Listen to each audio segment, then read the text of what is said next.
I was already here. Oh. All right, everybody. Is this on? Nope. Is it on? Yeah. Okay. I'm going to go ahead and call to order the special joint meeting of the City Council and the Finance Advisory Committee. Today, August 15th, 2022. Roll call for the City Council, please. Morris, Here. Larson, Here. Smith, Here. Perkins, Here. McAdams, Here. Verbic, Here. Favor, Mayor Barnes, Here. 7 present. All right, we have a quorum of council and now finance. Ms. Scott, would you please call the roll for the Finance Advisory Committee? Babcock, Here. Briscoe, Here. McGill, Neely, Here. Parch, Here. Tarazinski, Here. Washington, 5 present. Excellent. Moving on to agenda item B, approval of the agenda. Can I have a motion to approve the agenda? So moved. Second. Moved by Alderwoman Larson, seconded by Alderwoman Morris. Questions or comments? Hearing none, roll call. Morris, Yes. Larson, Yes. Smith, Yes. Perkins, Yes. McAdams, Yes. Verbic, Yes. Mayor Barnes, Yes.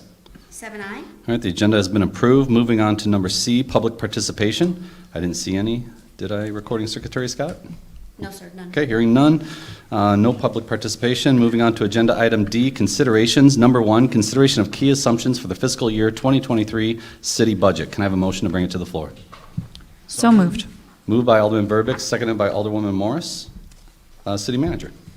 Thank you, Mayor, and good evening, members of the council, members of the Finance Advisory Committee. Carrie Dittman and I tonight are going to present some what we would consider to be key assumptions for the upcoming final preparation of the fiscal year 23 budget, which is, of course, synonymous with the calendar year 2023. A couple of things. At your station, you will see a colored spreadsheet. There was a minor emendation to what was on the second page of what was sent to you in the mail, your agenda. It was, I'll take responsibility for the error. Carrie and I were working off and on up to the point where this went out in the public posting, and we'll be talking a little bit later tonight about capital funds and specifically about what we're doing to meet some of the fleet demands in the Fund 420, the Capital Equipment Replacement Fund.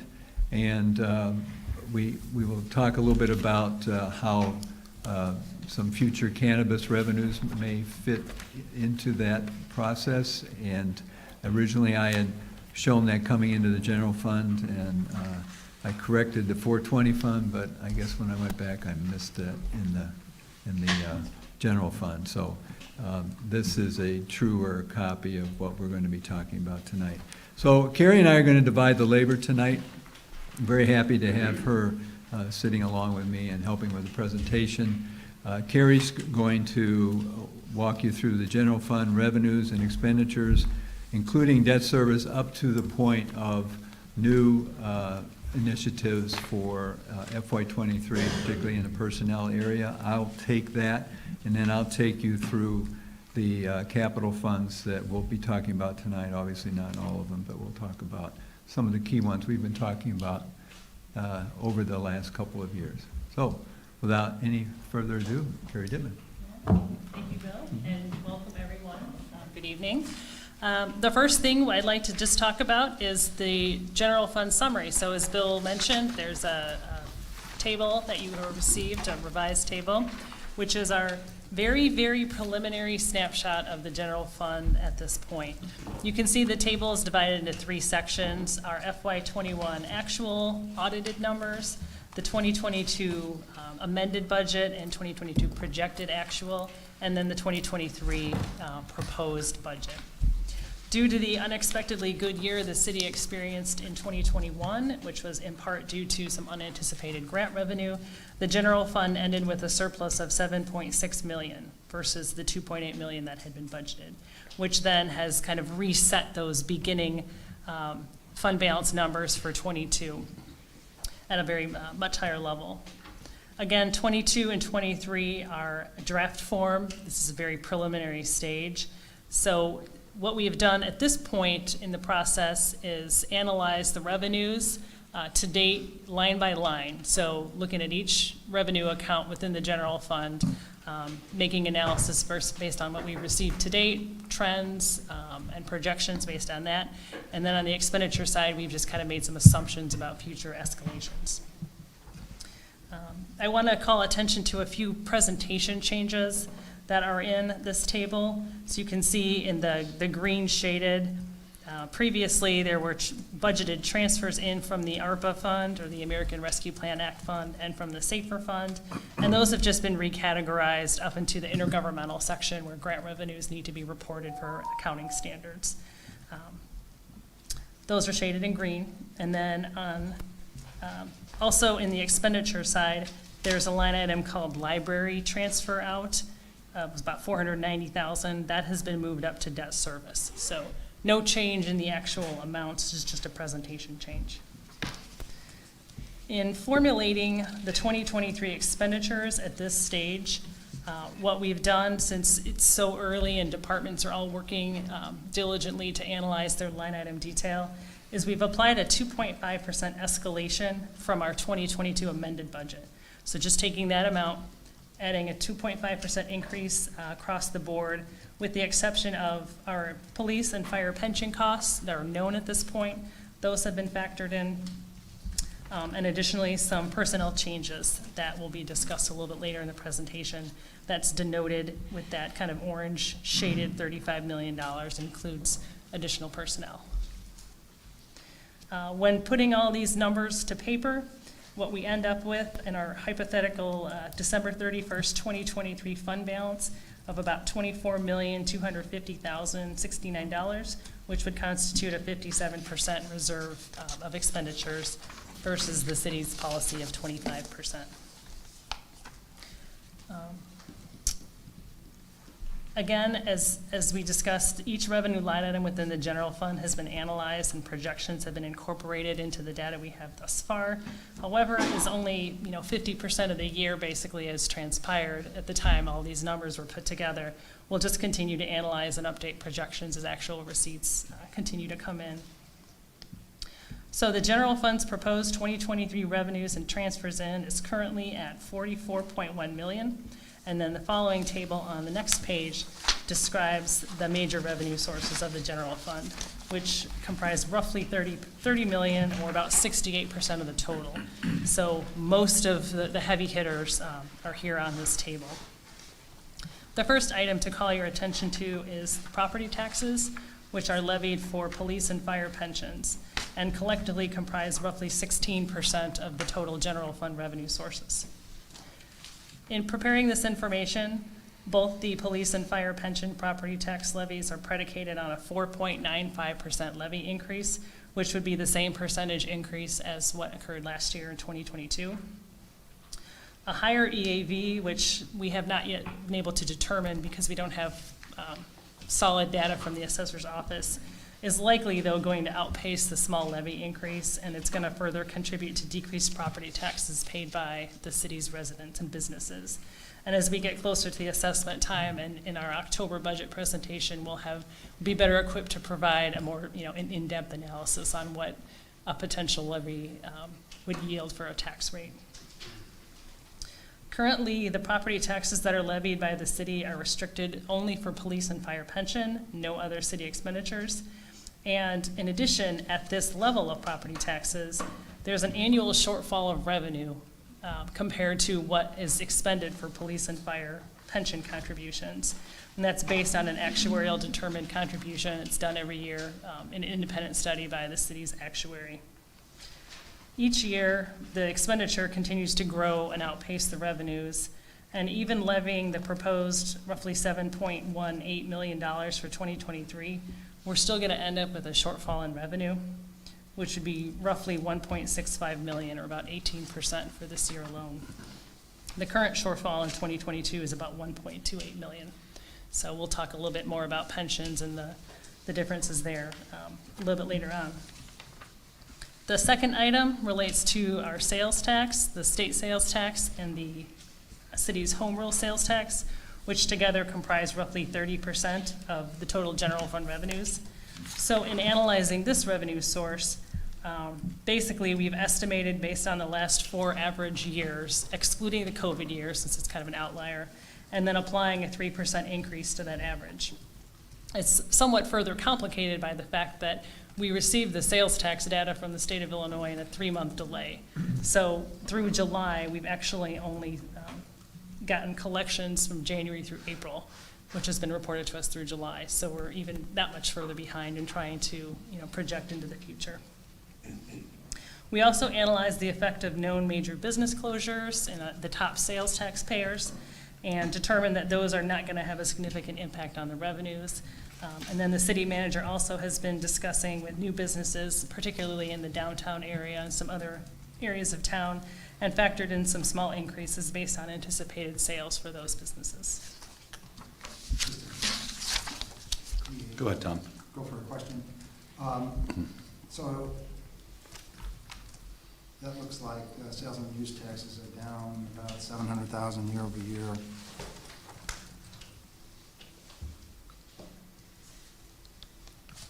Is that due to some anticipated slowdown, or what's impacting that? It's over the last 4 years, it's increased, but again, it's a 4-year average with an additional 3% added on to that. So that's based on actual numbers that the city's received. Is that, It's not based on a recession or some slowdown in activity in the community dropping that No. 700,000 or so? Okay, thank you. Yeah, because Tom, you're commenting on like home rule sales tax, let's say, the 7.93, but we're budgeting 7.153. And what's that about? But it's because we're taking the last 4 years, which were greatly reduced from what we received in 2022. And we use that calculation. So the previous years are negatively impacting your estimates for 2023, right? Right. Yeah, okay. Yeah, and the actual numbers that were taken were basically 17, 18, 19, and 21. Yeah. So 20's thrown out. Right, right. And we're looking at the other 4 years, and then adding 3% to that, knowing that there's been So it's growth. a conservative Yes. It's a very Yes, position yeah. at this point. Yeah. Okay, thank you. And as computational analysis is very important, but it's not enough. If you don't get out and walk around and size up whether there are going to be some new entries or some businesses are going out of business, the numbers you get sitting in your office aren't going to tell the whole story. So we thought it was important to get out right now. We know there are going to be 2 more restaurants in the downtown area. We know that the Egyptian is geared up to finally hit a stride where they have events and promotions every week, and especially through the weekends, looking ahead into next year. And that's key to the hospitality side of our sales tax generation. So although we're projecting that we're going to be lower at year's end than we were project to be in 22, and not being able to factor exactly what might happen with recession in 23. By the way, if we could, we wouldn't be sitting here, we'd be on Bloomberg every day. Right. So, but we're pretty solid in our, I think, in our assumptions that we are going to see a slowdown, but not as dramatic as maybe in some other areas. One thing that you can't pin down, and I'll stop after I say this, and that is right now, we're year on year, as of August 31st, well, we're not there yet, but projecting this year, we're probably going to hit 7.8 million in the combined sales and use taxes. This time last year, about 7.4. We're about $380,000 ahead of that. So people are still spending money, but how long will they continue to spend the money? In other words, the higher gas taxes or costs and taxes aren't in themselves slowing spending down. But if you keep spending at that pace over a prolonged period, eventually it erodes. That demand destruction, that awful phrase that's being used a lot today. So we expect some of that. So I think it's conservative to say we're not going to hit this year's mark at the end of next year. Excellent, thank you. Thank you. The next item 3 is municipal utility tax, which is roughly 5.7% of the total general fund revenues, which includes 2 taxes, the electric or ComEd and gas tax, which is from NICOR's receipts. The taxes are based on kilowatt hours for electric and therms for gas. So in coming up with estimated 2023 revenues, we base this on monthly averages for the past 5 years, excluding the inflationary increases of 2022. One thing that's important to note is we took a conservative approach and have not added any increases in for potential increased usage due to Facebook, Meta, since we don't have those figures online yet. So we're not factoring in increases related to that at this point. The 4th item under intergovernmental categories is our ARPA, or American Rescue Plan grant revenue, which continues to offset the cost of rehiring the previously frozen positions in the general fund. ARPA monies have also been spent in the ARPA Fund 110, which were related to the Hunter Hillcrest property purchase, the tenant relocations, and the demolition of the structures, and also spent in the Water Capital Fund 620 on lead service line replacements throughout the city. Within the general fund portion of that, 21 fire, police, and public works employees' salaries and benefits are being funded currently by this grant. This is budgeted to continue into 2023 at about $1.8 million. And in 2023, this revenue source is about 4% of the total general fund revenues. There'll be about another $1 million spent in 2024, and then that will be the final year of that grant. So we'll talk a little bit more in depth on ARPA and the expenditures. Lastly, state income tax comprises about 12% of the total general fund revenues, and there are 2 factors at play when estimating this revenue source, one being the population and 2 being the actual income tax rates and revenues themselves. So first, income tax, for those of you that may not know, is allocated on a per capita basis by the state of Illinois.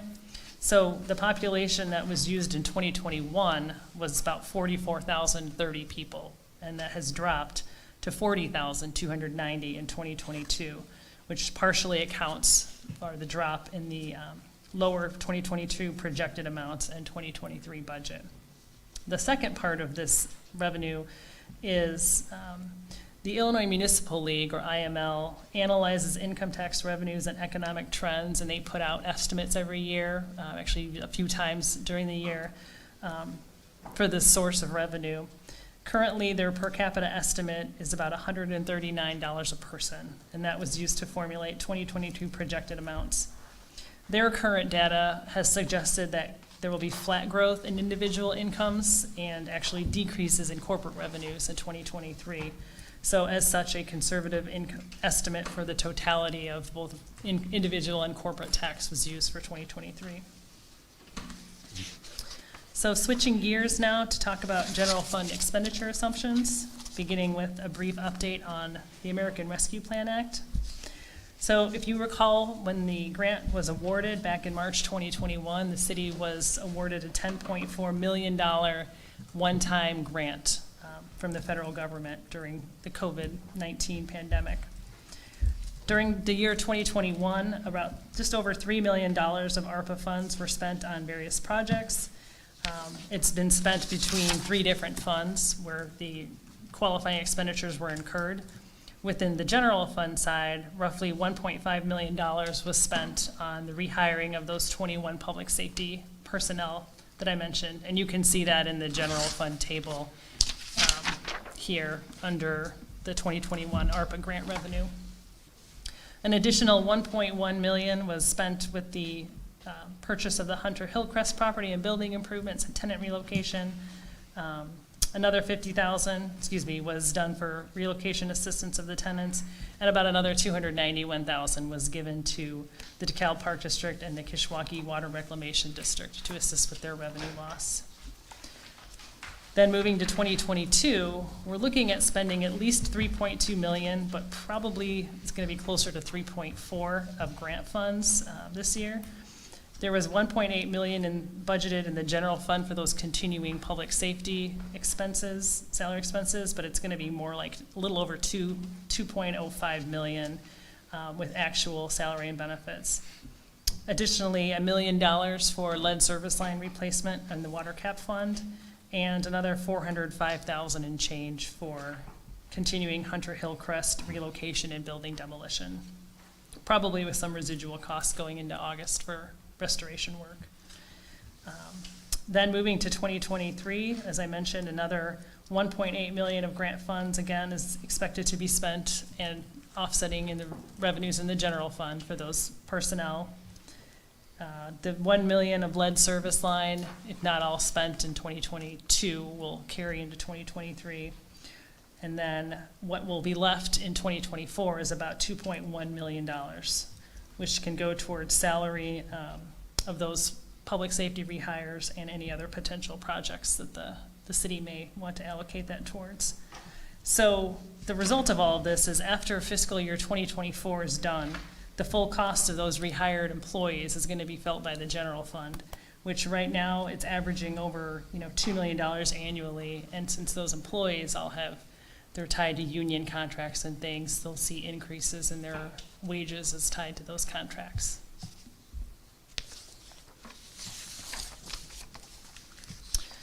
The next section of general fund expenditures deals with pension funding. So as I mentioned, the city's contribution to the fire and police pension funds is rising on an annual basis, which is solely based on the results of that annual actuarial valuation that is done. The tables and the graphs in your packet kind of illustrate the trends that the city has experienced, not unlike other municipalities over time since 2014 is presented. On the average for fire pension, the increases in pension contribution are about 10.25%, and on the police side, they're averaging roughly 12.84%.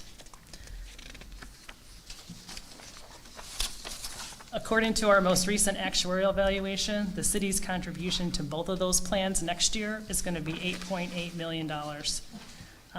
Based on those average annual increases of roughly 10 and 12.84%, if you extrapolate that to the future in 2024 and 2025, the city is looking at roughly $9.8 million and $10.9 million in pension contribution expenditures.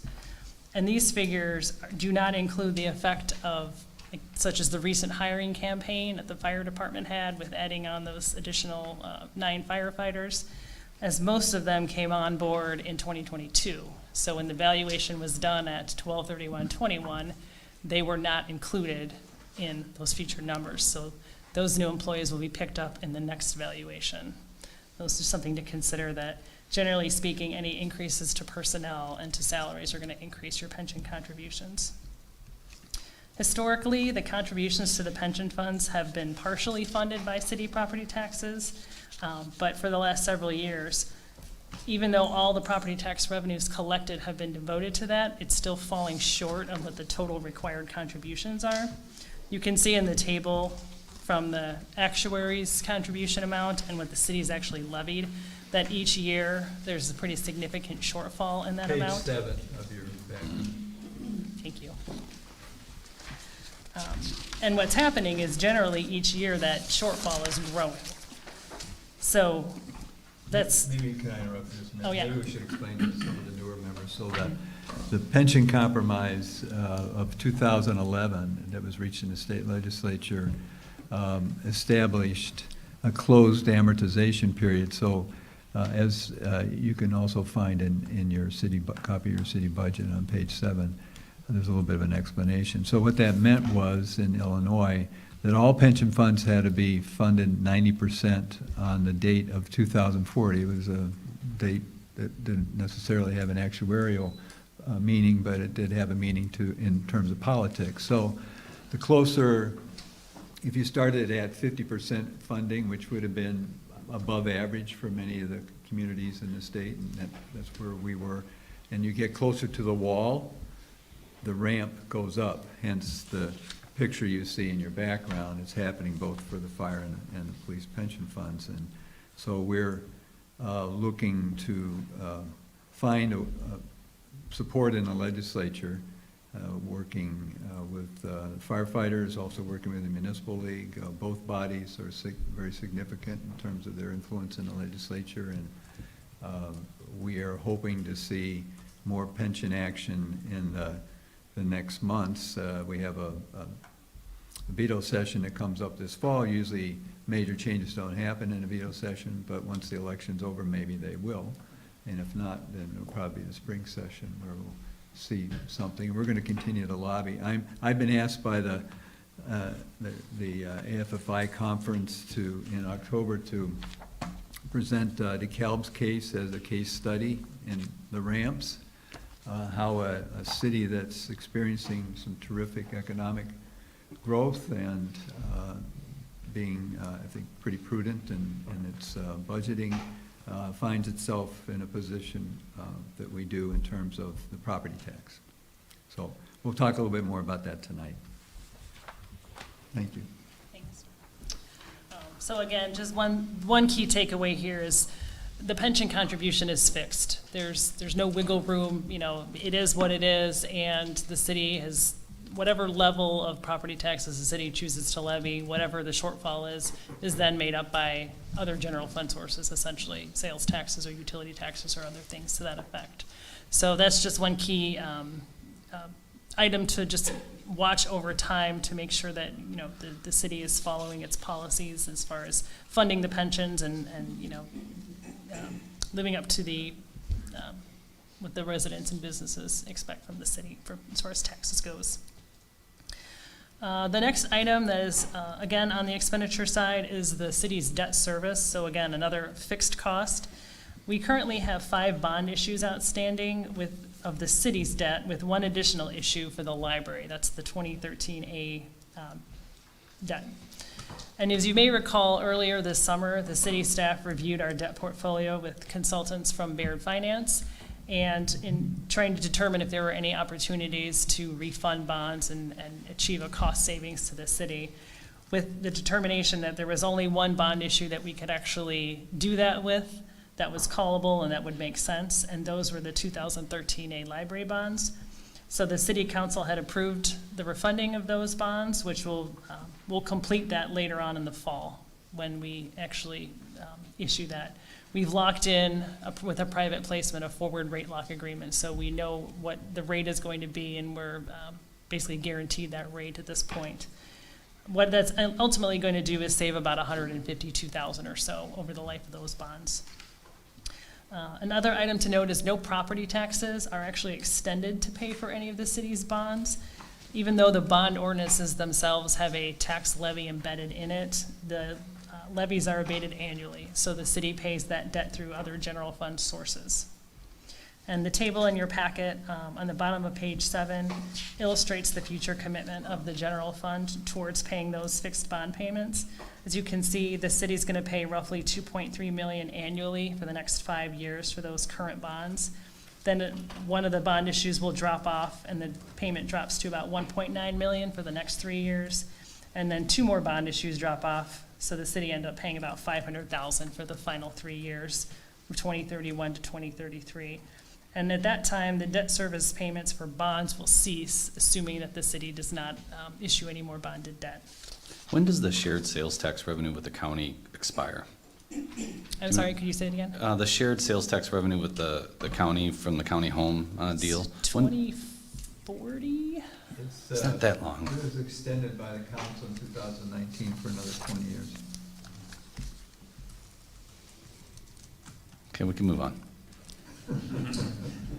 The good thing to note is there's 2 parts to that. There's the county home, and then there's the Market Square, and the county home just dropped off. Dropped off, but Market So- Square is the larger, Yeah. obviously. Right.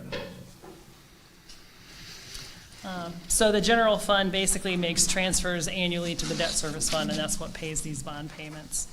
But that's only one part of the city's overall debt portfolio. There's also 2 other pieces. The first one being capital loans. So from time to time, in order to purchase certain vehicles when the city's needs required it, the city has financed several public safety vehicles. A fire engine in 2012, an ambulance, 2 dump trucks, and 4 police interceptors have all been financed over multi-year loans, and that is basically general fund transfers into the capital equipment replacement fund to pay those debts. Those will continue until 2027 for what's currently on the books. In addition, the city has several leases outstanding. They have leased, at this point, several license plate reader cameras and about 13 additional vehicles, 10 of which are coming from the general fund sources. So those capital leases will continue for about the next 4 years, and then they will all be concluded, assuming no additional lease agreements are entered into. And then, of course, on the leased assets, there's either going to be a buyout option additionally, or the assets will be tendered over to the lessor. So there's a little additional cost at the end. And those are the fixed costs of the general fund. Bill is now going to talk about some of the other general fund costs along with personnel. Thank you. Let's pause for a minute. Any questions? Thomas? Tom? Just a general comment. Looking at the fund balance, the general fund balance, and its position, and when we got into leasing and thinking about leasing, interest rates were very low, and we didn't have adequate fund balance. Now interest rates are higher. Our financial position is much stronger, even though our rating hasn't yet improved. It would seem we might reconsider the use of that kind of financing when we have this kind of money sitting at 0.5% or whatever we're getting these days. Yeah. Just a general Yeah, comment. and that's a good point, and we are, and we have, and you'll see. So to that point, we've had a couple equipment purchases recently that were approved by the city council and had the option to either finance them or to outright purchase them. We took the option of outright purchasing them because, just as you noted, when some of these agreements were formulated a year or so ago, the interest rates were in the ballpark of like 3.5%, and now recently they're north of 5 or 6%. So because we have that fund balance available, we've opted to kind of get away from the leases and just do outright purchases where we're able to. One other dilemma that we didn't anticipate with the leasing. We are finding that there are more, well, even last year before the issues with the supply side of the markets, we were having trouble getting delivery of vehicles in, say, 60 days, 90 days. In some cases, it took 6 to 9 months. And then that would corrupt our best planning for, say, a year-end balance in one of the capital funds or where we might be in the next year. And the thought of continuing that, even if rates were more favorable, gave us some pause this year. So we'll be looking more, we'll talk about this shortly, at purchasing outright, particularly some of those fleet purchases that by unit are not that much, but if you're replacing 4, say, police vehicles, that makes a difference. Okay, you shovel it through. Any other questions, comments? Okay. So let's just talk for a few minutes about some new initiatives. We have currently for the FY22 capital, or for personnel year, we have a threshold of 65 sworn officers in our police department, and we're proposing that we raise that threshold to 70. Where we're falling behind because of demands, certainly not because of a lack of effort, but because of high demands in fighting crime, basically. We're losing ground in just normal things that people expect, but traffic patrol. I don't know if you're noticing, we've had 4 board meetings in the last many months, and there hasn't been one that hasn't focused among 2 or 3 other things on what they perceive, the residents perceive in those wards to see as a lack of traffic control. And to commit to that, we have to have officers who are able during the day, particularly when it's the worst. And so we're looking to try to help with that. We hired We're hiring 2 new officers to replace the 2 that we're transferring into the schools to be the student resource officers. So that brings us to 4, and then there's 1 more that Chief Byrd has asked for. So we're aiming for the 70 threshold. Now, we have some retirements ahead of us. In the last year, we've probably gone through 10 hirings, but we haven't had a net 10. We've had some fall away in terms of retirements or people moving on to other career choices. So we're below 65 right now. We're at 63.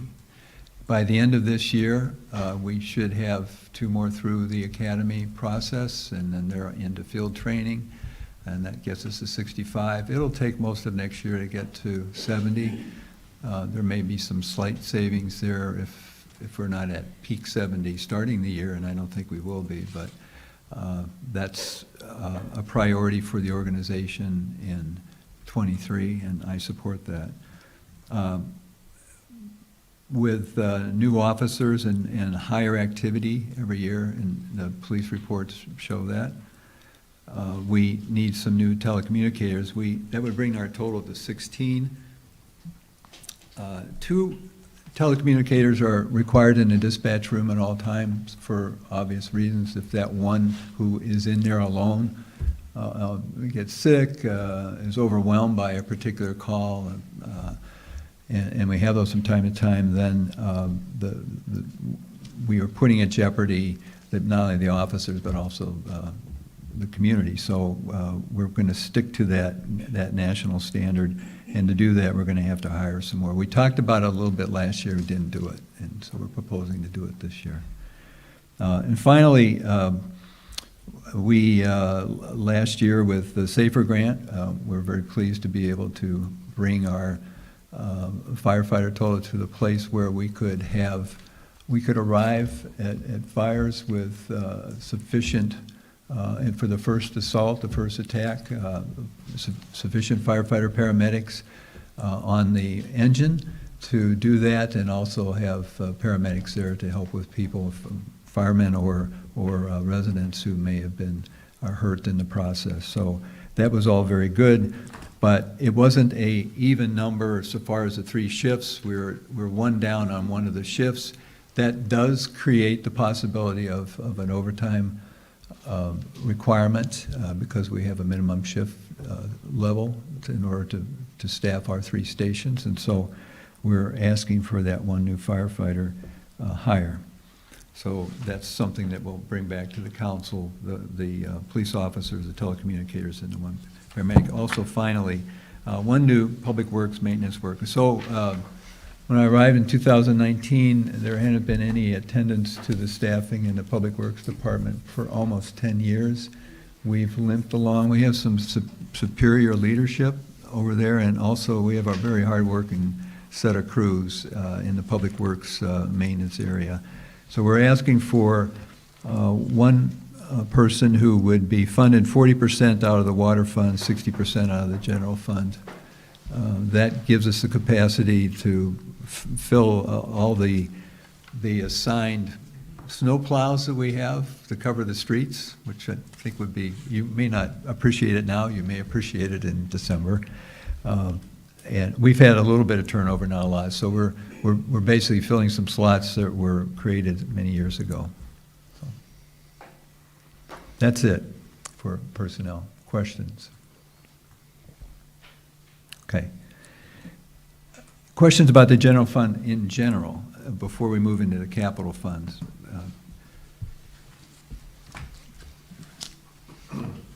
I'll open one up. I'll open up because I think it's what's that? Tom? Go ahead. Well, I may be anticipating, I may not be. And if I'm not, let me know. So we've been talking in this room and in other venues for a number of years now about our competitive disadvantage in terms of the aggregate property tax rate in our community.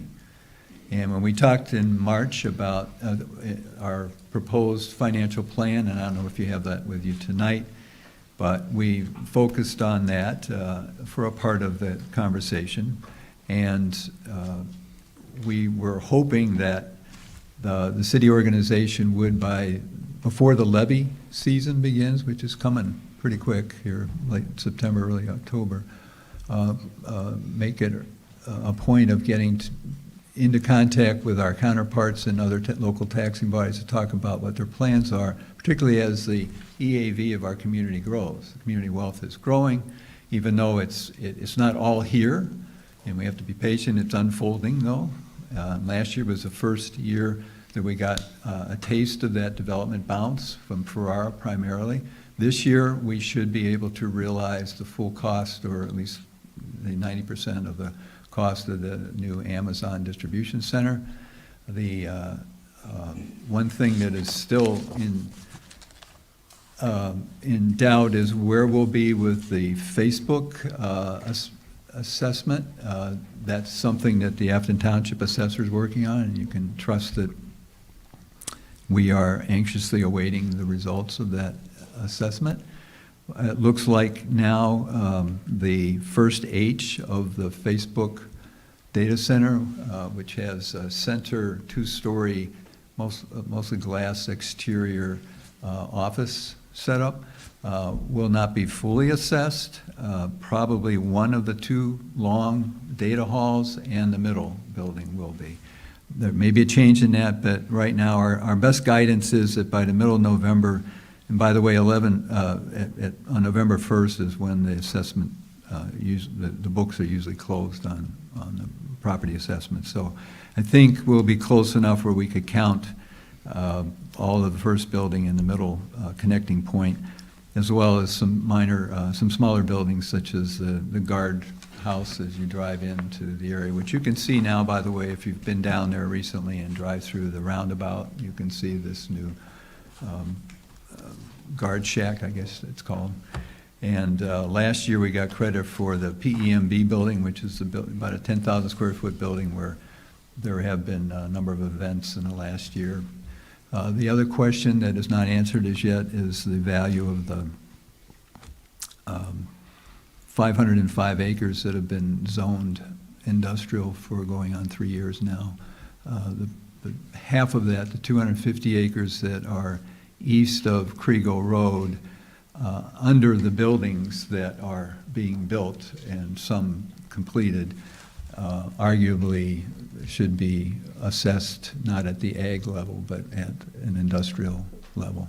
And we think that will happen, but that's a big question mark. So last year, our EAV went up about $84 million, huge. I mean, usually 15 million was a big year. Of that, a good portion of that, 50-some million, happened to be the one-time bounce that we got from the termination of TIF 1, that value coming back on the tax rolls or the assessment rolls. Are we going to be at another 85 million this year? I would say we'd be fairly close if both buildings could, in the Facebook complex could be fully assessed, but that's not going to be the case. So we're as anxious as you and the council is to find out where that'll be. We're certainly not going to jeopardize our partnership by pressing any more than we are, and I can assure you that we're steadily inquiring, and we'll continue to do that. By the time we gather here together in October, all that has to be settled in some fashion, so you know what, with a little give and take, but you know how you can come up with levy options on the basis of a denominator that's pretty sure. So we're going to work on that. But anyway, as we are wrestling with that, we have a development bonus, but the city has not been taking pieces of that. We've been keeping our rate on a downward trend, and in the last 3 years, the city's portion, which is about 10% of the aggregate rate, has gone down. Last year was the first year that the entire aggregate rate went down. Every taxing body but one saw a decline in their rate, and that meant some lower tax bills around the town. The city's portion was significant. We publish every year, and you've seen it in your financial plan and background, what's called a typical house. Well, it's I don't know what's a typical house now, but an EAV of 100,000, so a market value of 300,000. So that's about a 1,800 square foot house, 3 bedrooms, 2 baths. Person living in that would have seen a savings of about $66. If, as Carrie was describing at the top of the meeting, we kept our levy increase to about just under 5%, 4.95%. So we're within the truth and taxation limit, although that doesn't bear on us in a statutory way because we're home rule. But if we did that, then we'd be looking at a savings of somewhere around $186 this coming year. If, let's shoot the rail here. Let's say we don't want to spend a dime of sales and use taxes in addition to our property tax on pensions. So let's cover all of the property tax obligation for the pensions, which would increase our rate, last year's rate, because we don't know what this year's rate's going to be, from 0.98 to 1.17. And if you multiply that times last year's EAV, about 101,000, you're going to see an increase in city taxes of $186.33. So that poses both a political and a practical problem. We're about to go on the road. So do you lead from the front or do you lead from the back? So we could say, we want all of you to lower your rates, but we're not going to because of X, Y, and Z. It's a tough position to put the mayor in and the council in and you in and the staff in. We'll have more talk about this as we get closer to the levy season, but a little bit of conversation around this would be useful to us at this point. The final thing is that why are we in a competitive disadvantage? As we did our financial plan in March, you recall that our aggregate then was about $11 a hundred. Geneva, St. Charles, Batavia, every one of our comps was somewhere around $9 to $9.50 per hundred. So that's 200 basis points below us. And I can tell you, because we are getting quite a lot of activity right now, interest in phone calls and brokers and so forth, and we just brought a project to the council on Monday night, and property tax is a question. And they're asking not only now about, do you have an enterprise zone, but do you also have a local property tax, in addition to the enterprise zone, a local property tax abatement program that goes beyond that? And the answer to that is no, which is truthful, but you can see how that in these current times, with prices higher and with companies worrying about their share prices and so forth, you can see they're looking for something more. So that's where we are, and I'll stop. Were you going to hit on that, Tom? Real quick, though, I wanted to cover one thing, Bill, Yeah. you might have covered it, and I just didn't catch it. When we're talking about the property tax rate, if I recall, before the levy season last year, the aggregate tax rate in the city of DeKalb was 11.5%. Yes. So because all taxing bodies except one, like Bill mentioned, us included, because we lowered our tax rate, we got it from 11.5 to 11.06, so let's call it 11.1. So we reduced the overall aggregate property tax rate by 0.4%. As he mentioned, to be competitive, that needs to be in the 9-ish range. So we still got a whole nother 2 full points that we've got to lower across all taxing bodies to get to a point where we're competitive with all the other surrounding communities. So, and when Bill mentioned us going on the road, just to remind everyone what he's referring to is we're going to engage all the taxing bodies this fall, and we're going to go to each one of them, and we're going to have a discussion about our aggregate tax rate and find out what their plan is and encourage everyone to hopefully be able to drive it down to a competitive rate. And what Bill's referring to is leading from the front, us leading from the front by reducing our property tax rate to show that we're living up to what we're asking you to do as well. Now, maybe we could steady it after this year? It's just very difficult to, we've all done a little negotiating, it's just a little harder to negotiate when you're saying. oh, But we have done it for multiple years at this point. So we've got a pretty good track record of doing that, but you're absolutely right. Tom, I think you had your hand up earlier? Yeah. Okay. Just a couple of things Bill asked about.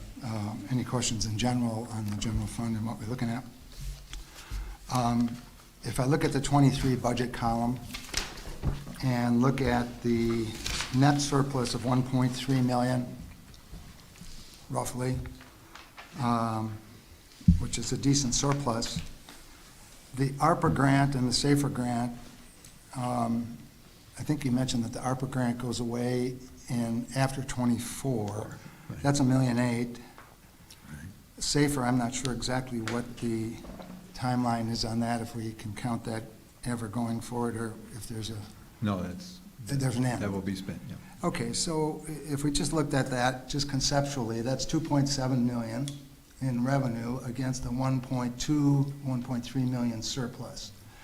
So as the council considers the budget, one thing you might consider and we talked about how sensitive we would be on a go-forward basis. We talked about that last November when we talked about new hires and what that might be in the longevity situation, particularly when Carrie mentioned that our pension obligations don't include any of those new hires, or the 20-some people aren't included in those numbers yet.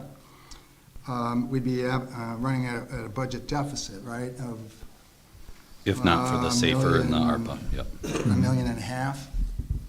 So as you consider these things, I would really caution you to consider that. The second conversation is really about the whole pension issue and the reduction in rate. We've been fortunate to reduce the rate, and I think with higher inflation, the rate goes down fairly quickly naturally. So I think we can accomplish a couple of things and get a lower rate while possibly addressing this potential shortfall, as well as our concern about pension funding, where that comes from, thinking that there doesn't seem to be a good answer from the state without actually going in and changing something in the way pensions are funded completely statewide. Barring that, which they haven't been able to do for a long time, if our new construction drives EAV up at 8 or 9 or 10%, which is probably in the ballpark, I would suggest to the City Council and to the Finance Advisory Committee to suggest that we increase our levy to the tune of the percent increase in new construction over existing EAV. In doing that, you would probably generate more revenue than what you have assumed. You would also still generate a lower tax rate. And to that extent, that's hard to do here in a general meeting, but maybe some offline discussions with finance could work through some options around that for consideration in October, November. Well, you know I'm always open to that and would love to continue meeting with you as we have been, Tom. I know that gets a little complicated for It does. a discussion like this, Yes. but it's possible. Both points are relevant, certainly. On the latter, we'll have a number of scenarios to show you, and we'll be able to pin down the EAV increase one way or another by then. And the first, we're also aware that as the federal money flushes through the system, that we have to rely on natural growth, and that what is natural growth? Well, that's the bonus of the new construction, which to us isn't so much sales and, should we stand up? Sorry about that. It's all right. I'll take a moment now kind to of a ask nice everyone moment, to mute actually. your phones. It was very delightful, actually. Yes, So. better than some. Yeah. where was I? We were talking about, the natural growth. So property tax is, the bonus from what's happening on Gurler, because we're not building new commercial retail centers down there. It's going to be the property tax, and so how do we reap some benefit from that? On the state pension front, there is a relation, obviously. Even if nothing happens but the extension of the arbitrary date at which we're to be a certain percent funded to add another 20 years, and then reduce the funding level from 90% to 70% or 80% or whatever. There would be some relief there, but it won't last that long. Eventually, another generation of people sitting here is going to have to, and maybe you'll all be sitting there, are going to have to deal with the ramp starting up again. It might flatten out, but it won't go away. So this is something that I think we have to have a sense of urgency about. Because we can project out what happens after 2024, and the balance in the general fund is going to have to support, it's going to have to float the boat for a while. What we hoped to do 3 years ago was to buy time, and we did better than we thought on the development side. So we built the community wealth. The denominator is higher, but we don't see that's not going to be viable too much longer. So, and there's another thing too. I wrestle with this all the time. I think you need to wrestle with this, and the council needs to wrestle with this. There are some things that a community of our size and with our recent success needs to provide. People expect it. And it can sometimes confound the best laid financial plans. Everything looks nice and tidy and so forth. People are saying they need more traffic control. They want to see more people arrive at the fire scene. We're running higher, every year, higher numbers of ambulance calls. So people, there clearly is a trend that people are using our paramedics as their primary care, health care. You can hear it anecdotally, you can look at the run reports. It happens every single day. So, in this environment, we have to bend, and it's your job to tell us how far we can bend. I'll just leave it at that. Ready for capital? Well, Yummy. real quick though on that, just to remind council, I mean, the work we've been doing, to Bill's point, I mean, when the ARPA and SAFER grant runs out, we're gonna have the burden of all those hires that we're gonna have to figure out how to pay for. And Bill mentioned there'll be the natural growth component. But I don't want us to forget about the investment that this council made in the Egyptian Theater, right? Yeah. Year-round shows, that's sales tax revenue, right? The investment that we're making, whether it's license plate recognition cameras, whether it's more police officers to reduce that idea of shots fired in our community. What does that do? That gives us the perception that we are a safe community, and a safe community that parents in the suburbs can send their student to. So that's a way we might be able to impact Northern Illinois University's enrollment. The more that goes up, the more kids are spending money here, they're living here, they're purchasing things, they're buying fuel. Those things are beneficial. Being business friendly, to be able to attract as many businesses as we can to make it easy for them to do business in the city of DeKalb, generates more sales tax. Changing the ordinance to have a dispensary to be able to be located downtown, which is happening. Those are the things that we're doing right now to address this long term, but we have to keep doing it.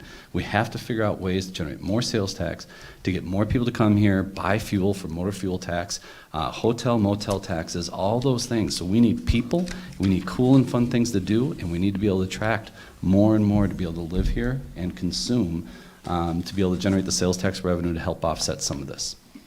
And we're doing it. And that's the beauty. That's what I love about this council. That's what I love about the commissions that we have before us. We see that, we have the vision to do it, and we're executing on it, which is fantastic. Capital. Thank you. Let's roll into capital. So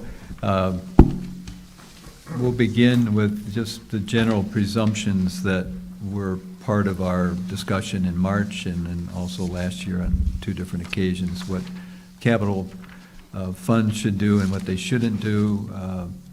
We're loath to bring general fund money into our capital funds. The general fund needs to take care of itself.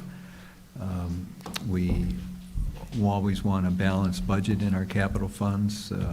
We want to try to diversify our revenue sources, although that has been a challenge of late, and we've been wrestling with that, what can be done, particularly on the side of the street maintenance and also fleet maintenance. Minimum fund balances, we're trying to hit 25%, just as we do with our general fund. That hasn't always been achievable. There won't be property tax for the reasons we've been discussing tonight going into our capital funds. No increases are anticipated in our home rule sales tax rate or local motor fuel tax this next year. Those existing contributory categories of funding will not increase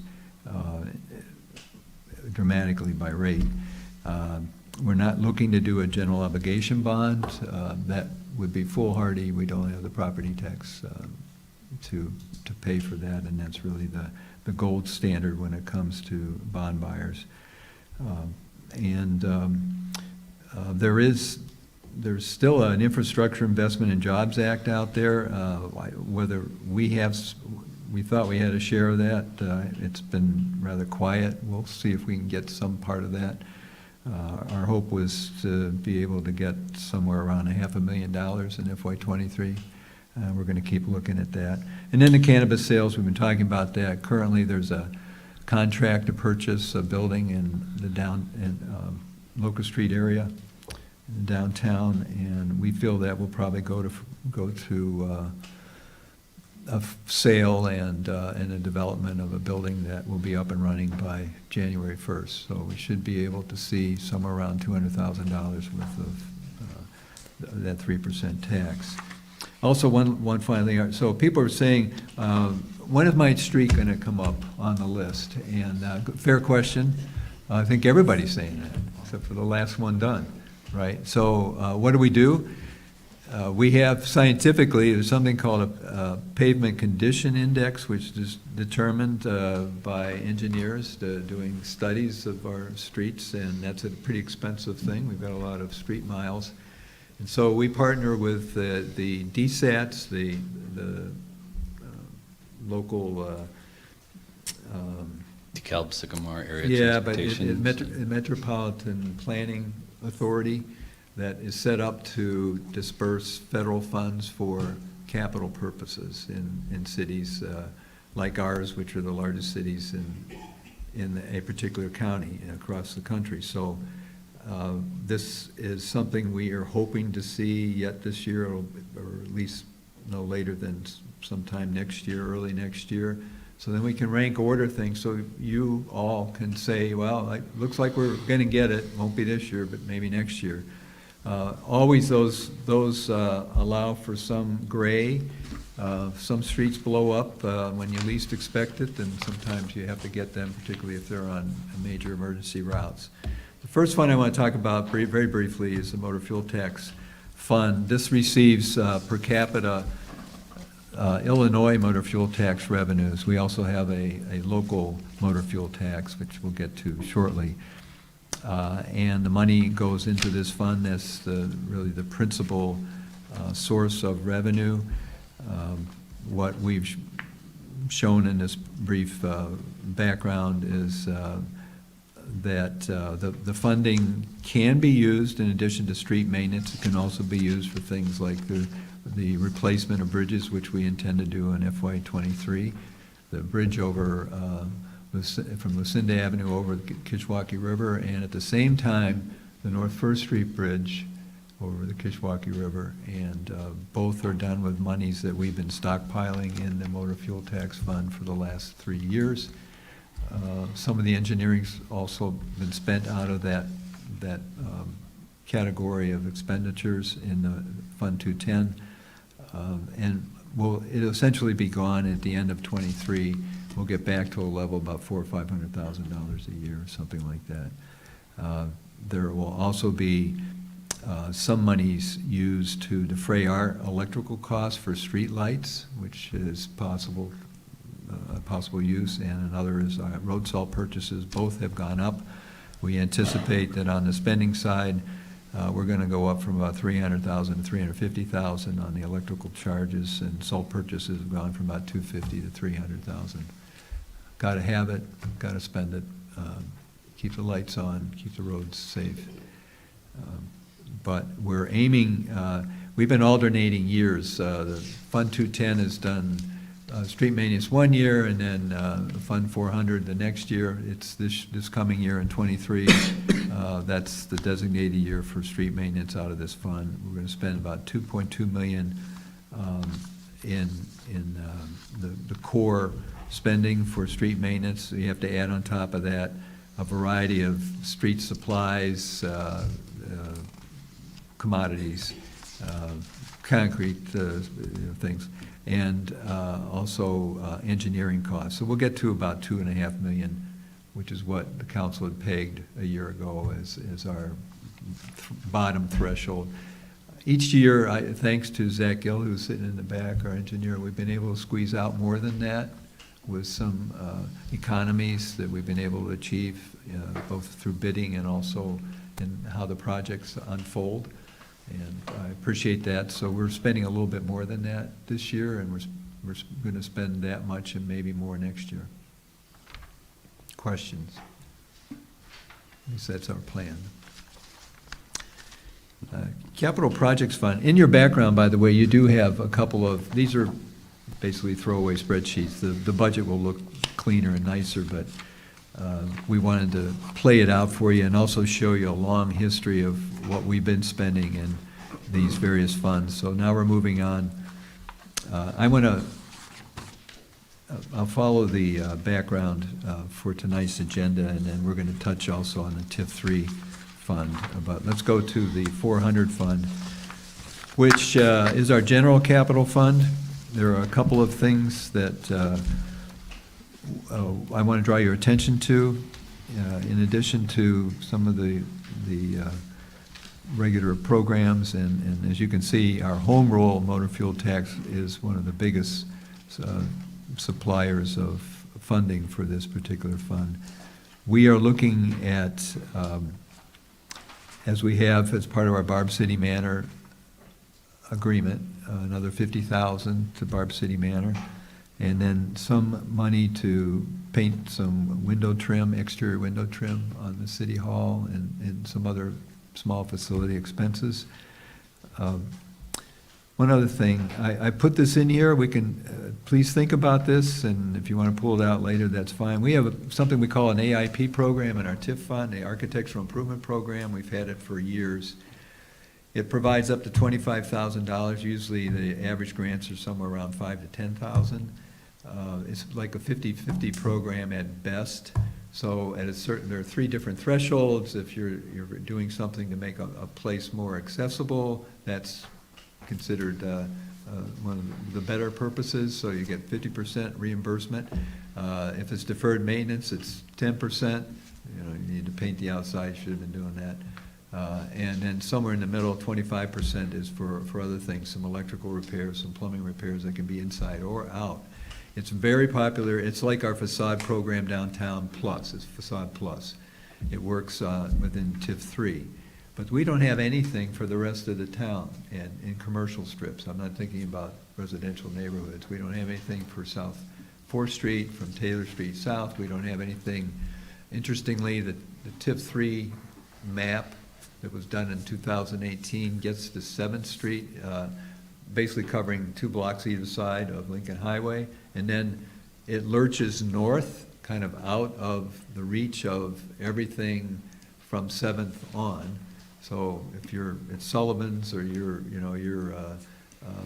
some of the houses that need some help in that first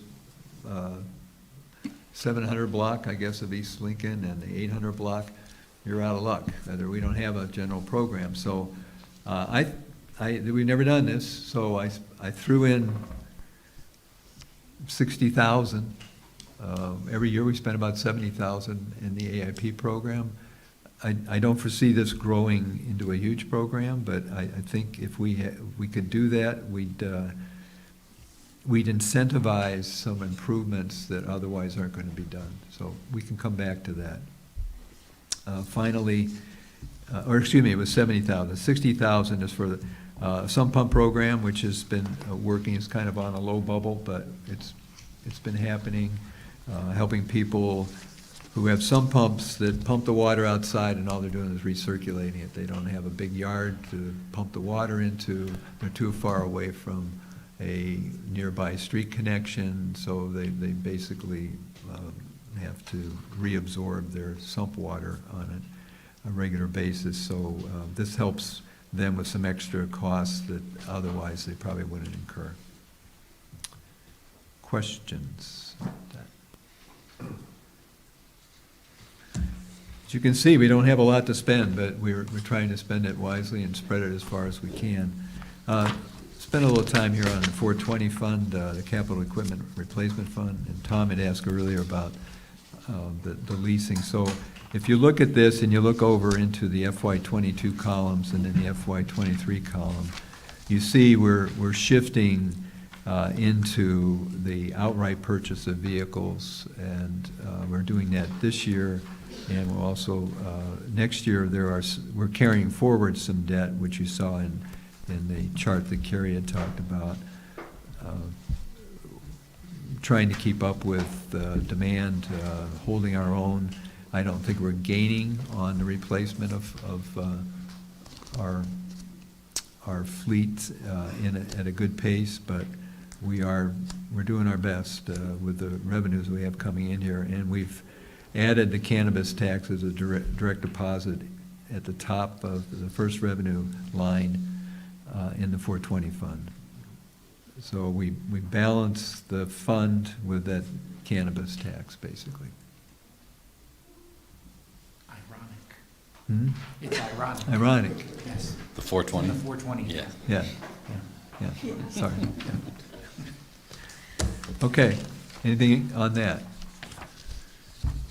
TIF program, much reduced from what it used to be. We used to have an annual revenue of around 7 million. Half of that went to the other taxing bodies. There was some debt service, about 1.8 million, but we still had a sizable amount that could go into private redevelopment projects. Don't have that anymore.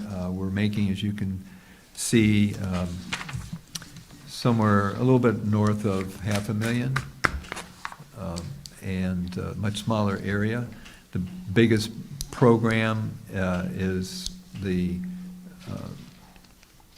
AIP program. We're coming out of some larger commitments that were made and ported and carried over from TIF 1 into TIF 3. The last payments on Agora Tower, the Illinois Route 38 reconfiguration will be done this year. The City Hall suites that's the old City Hall block, will carry over into next year, but should be completed around this time or a little bit later next year.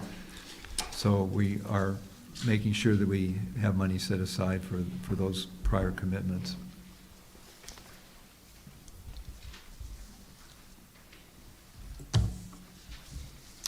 Okay.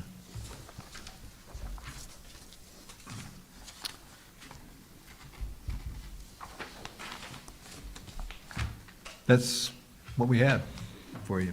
We have a budget schedule here, which I hope you'll attend to. One little change, and I thank the chair for polling the members. I briefly mentioned there's a conference that I think we should be represented at in October. It's set for Monday, Tuesday of that week, and if we could, if it's all right with you, move that meeting from the 17th to October 19th, then I can attend that. Yes, so thank you for that. If it's okay with the council. Mm-hmm. All right. How about any questions in general for everything we discussed, or any other detail we'd like to see at our next meeting? Yes, Alderman McAdams. Public art is becoming more and more prevalent in DeKalb, and we have a lot of projects that were brought before the commission. In an ideal world, we'd like to fund them all.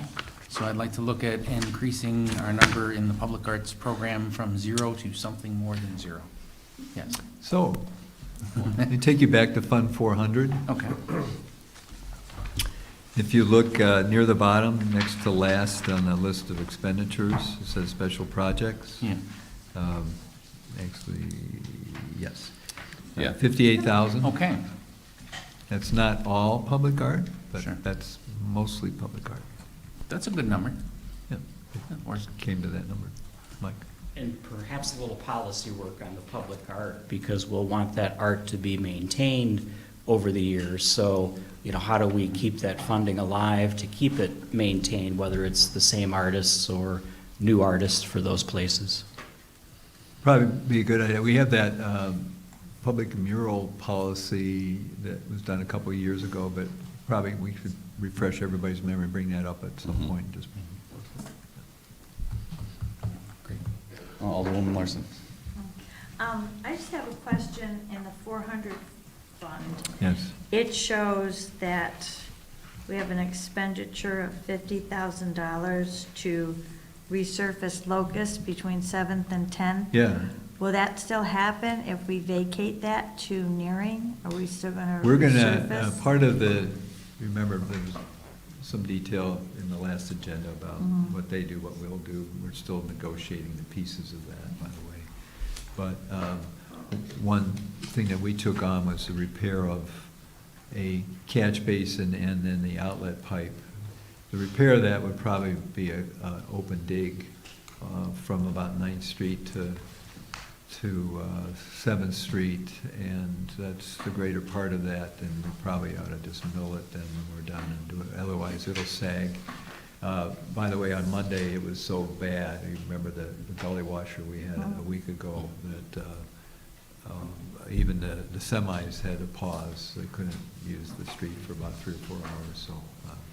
But then that surcharged every catch basin in town, but particularly there because it never really got a fighting chance to get the water moving. Okay, thank That you. may be high, but I just threw that in there, so we had some place, some pocket somewhere. Sure. Good point. Thank you. Alderman Verbeek. Yeah, and looking at things in other municipalities and the work we're doing in the central business district, at what point should we consider an SSA for the central business district from a standpoint of being able to keep up with this new work that we're deploying now as to not impact taxpayers throughout the city? In other words, this work downtown and then the plowing and snow removal for larger sidewalks, et cetera, will come at a higher cost. So wouldn't a special service area be good to help ensure property owners in the central business district that this work will be maintained over the long term, in addition to some other things council's talking about with parking pay stations and those kinds of things, just so that the citywide taxpayers aren't carrying the load for maybe more work that's being done in the central business district that other taxpayers, property owners aren't realizing. When you get caught, though, you're in the, what if it's generating a bunch more sales tax revenue for the city because of the work that we did and the businesses that are down there, and the overall impact that they're making on the overall community might positively impact taxpayers throughout as well. Yeah, just basing on what I saw from other municipalities and how they cover these, again, a more long-term view of let's keep up these nice improvements over time. Let's provide outstanding snow removal. Let's do beautification with plantings and shrubs and those kinds of things downtown, but let's not impact all taxpayers throughout the city to do it. Just a consideration. Also with our economic growth, is it time to consider a higher reserve balance? So 25% is where we're sitting, but we're looking at this growth, so should we also factor in some more discipline from that reserve balance standpoint? So propose 1/3, for example, instead of 25% as a goal for us today and into the future. Is there a correlation, though? I mean, as our budget grows, if we have a 25% fund balance, so does our balance grow proportionally with the revenues that we bring in as well? Yes. Yeah, so it's not a fixed dollar amount. It will No, understood. Yeah, it will continue to increase over the years, yeah. But again, looking at other municipalities and making comparisons, just based on other data, is it time for us to consider raising that policy? That's all. Yes, Alderman Smith. Bill, I know the PCI is not out yet, and I know you and I have talked, and so is Zach. Zach's probably tired of listening to me. I have the largest number, Ward 3, the number of concrete streets that are over their 65, 70-year range.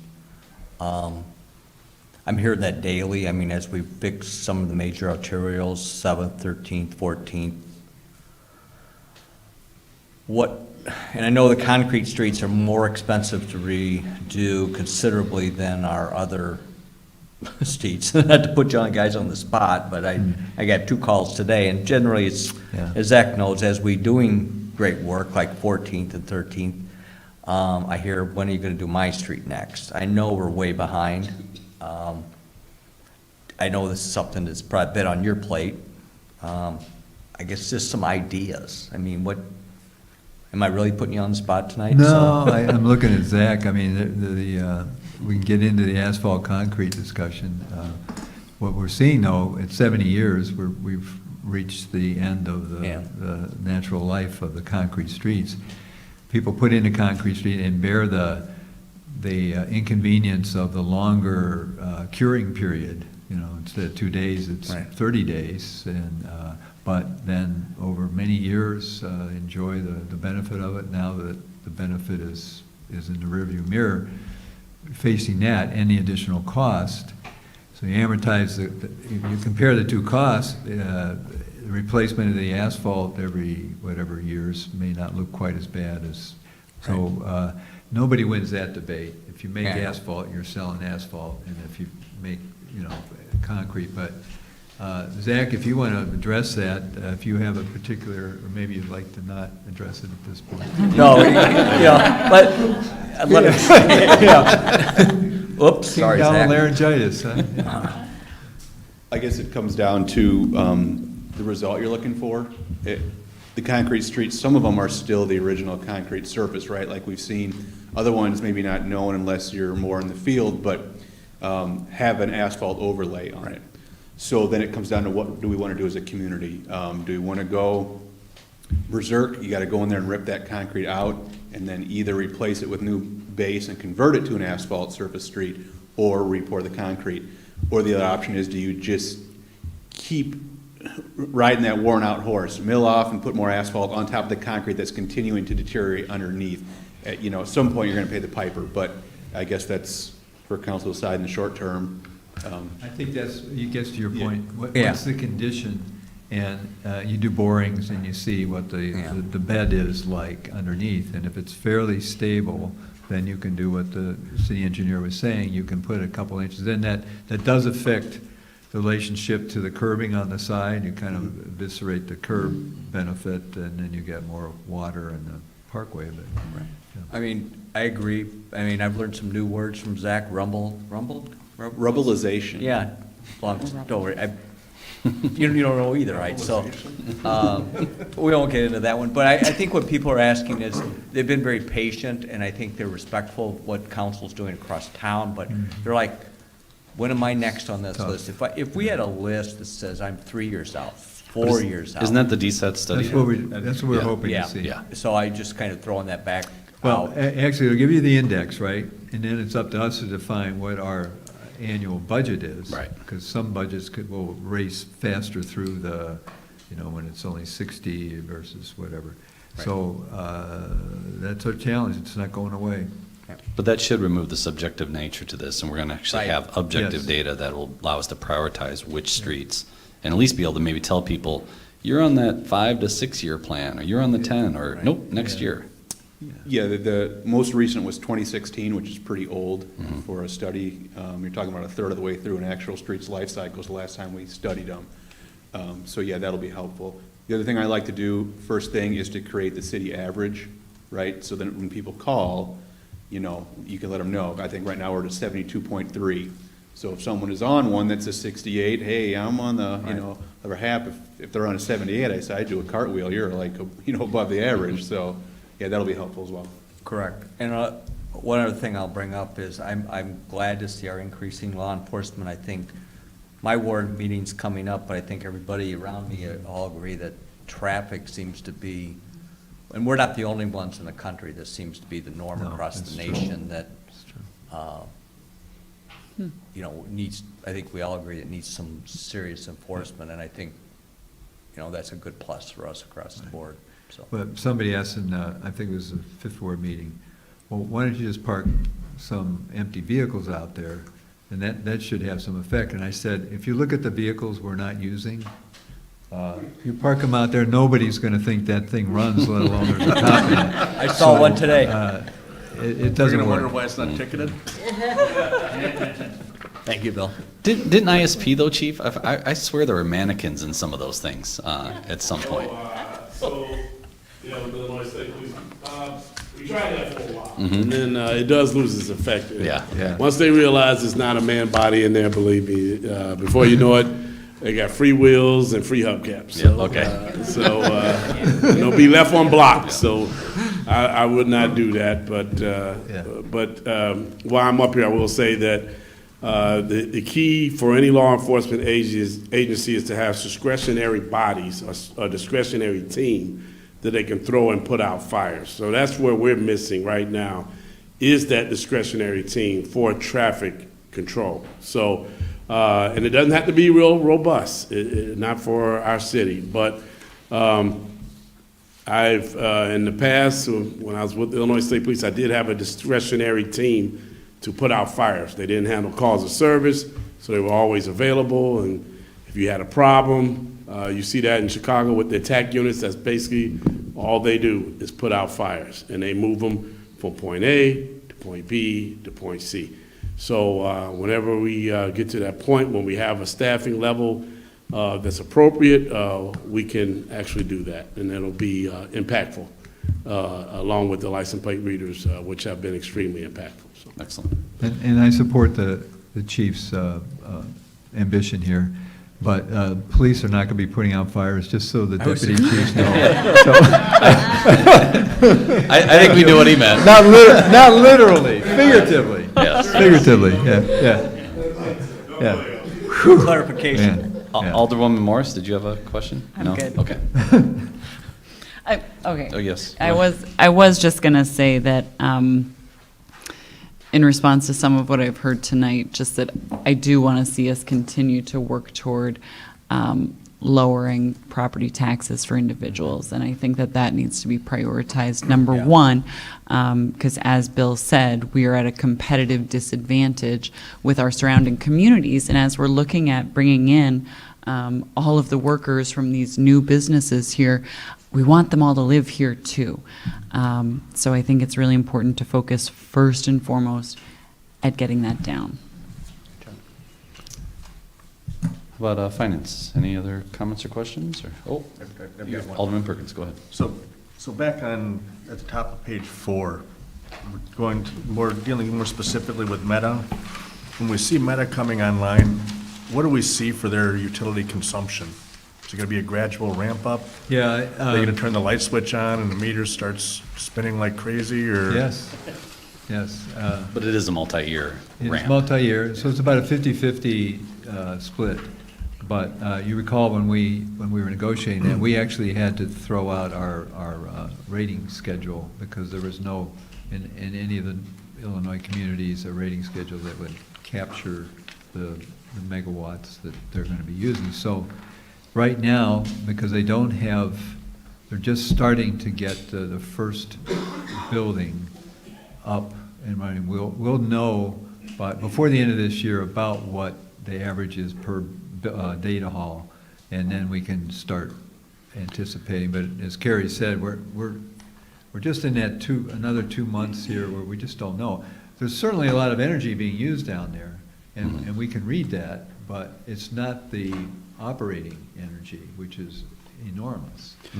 But actually, Bill, I thought if I recall that they said to build out all the servers, it will be multi-year. So it'll continue to increase year over year over year. And I thought it was like 2025, and they were saying by the time they finish, they'd actually start the replacement cycle at that point. So it'll be a couple years before we feel the full benefit. The full, of that. but I mean, like one building, we'll have one data point to build off of, and then it depends on what the price per kilowatt hour is and so forth. Yes, Alderman Smith. Bill, are we, maybe Carrie, are we behind? Is the state behind in reporting our sales tax revenue? Does that seem longer Always. than normal? 3 months. Always. Always that way? Yeah. Okay.